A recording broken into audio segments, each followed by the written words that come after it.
Now we are back with the final installment of Poetry by the Beach. Perhaps I will do more another time.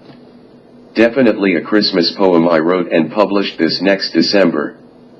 First is called Finding the Truth.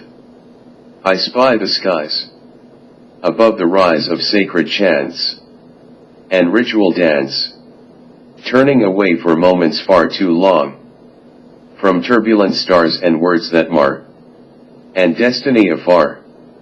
To live, to learn, to love, to cry, then polish our wings preparing to fly. Can't the world just stand still? A moment still and quiet. Still and quiet. Quiet. A vibration from lack of sound and action reverberated through me, body and soul. No world, no stars. No words, no cars. No fathoms, no depths. No wrath, no envy. No rage, no pain. No tears, no death. No lies, no vengeance. No cages, no screaming. Just the inexorable, incomprehensible, unrelenting silence. That is the soul's true knowing. And in that silence there lies the face of the great divine. And all that is. That all that is. And there within is the brightest, most peaceful, delicate light. There within a love so deep and pure and brilliant. And in that love there is I. And I sit in the hand of all that is. By her side or in her hand. I understand. With the God mind. Finding peace in the heart of all that is. In the eyes of all. I see myself as the world slides back into place. Through those eyes I see what truly is. And find myself within the force that is. That all that is. And finally one I read every winter. Winter's heart. Winter's heart finds my eyes closed to the changing winds. Quietly I read in my handily adorned room. In a castle centuries unique in its dark form, casting shadows from stars many past. The snows listen and hear what is not said. Covered in an icy gold, the flowers in this garden sleep. Shivering buds awaiting dawn's rainbow. And a soft groan of a million winters past moves and slides through the soft night. As the ghost passes through the kept walls of green. Surrounding my inherited monolith of stone. Watchers in the night behold the wonder of a many curious thing. But nothing like the conjunction of two worlds. The way station from the realm of the physical can become a sweet obsession. Love is a science. Emotion subjected to analysis. Dissected. But the soul, as I have found, can be but pierced by the searing blade of love. The ground bows before her as she glides through the walls and halls of her eternity, floating down the corridor of time, watching stories and parties hundreds of years ancient. Images, voices, visions, voices, slippery pictures of creations. Far from this reality. No longer can I read, awakened from my intellect. And I, the paint, am thrust upon a new canvas. A child before all insanity. Yearning to be taught. As I move in a dream going or perhaps drifting towards the window.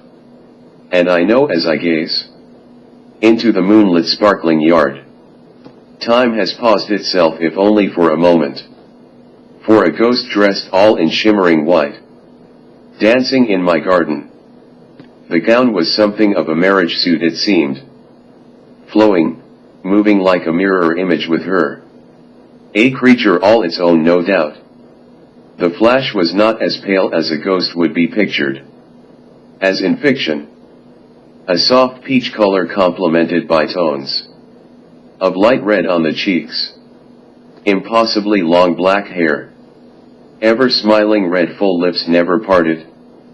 During this otherworldly ritual, eyes of forever green, resembling not that of a dead thing, but as a woman proud and waiting for something, deeply immersed in seas of tranquility and thought.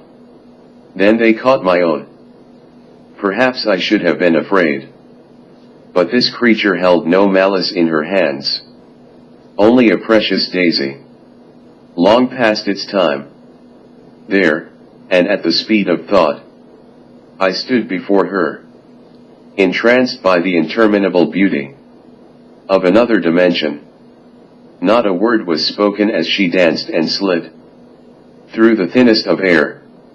I watched aghast, as did the man in the moon beaming down through this thin astral curiosity, and into infinity, her movements unparalleled by beings surely living, or not. In her elegance and grace, snow floated to the ground around the castle. Each flake that passed near where she danced would spin about her like tiny dancers in their own right, then fall suddenly through her to the cold ground beneath, spinning and swirling round and round about the flora. In bliss, I, like the mad of love itself, I too began to dance, and laugh at the unfounded joy awaken in my sleeping spirit. Flakes fell seemingly millions upon my body, melting into dewdrops of a year awakened springtime, and the cold upon my flesh was a warmth never felt by man nor beast. Not a silence broken, but I approached this woman, this vision, not a goddess, nor a ghost, nor a thing of death, but life, woman. Falling into a daze, her eyes captured my question, and kissed my mind with a kind of peace that only souls hold deep within, the key to unlocking an entry between the infinite worlds. Her lips parted at long last, as the sweet blissful dance subsided. With a whisper on the wind she became the falling white through the beyond. The words still echo-y through the hills. Nurture your winter's heart, and its fire will bloom infinite. Beyond its bloom, emotion now a gift, given to me in truth, by a spirit I would come to know.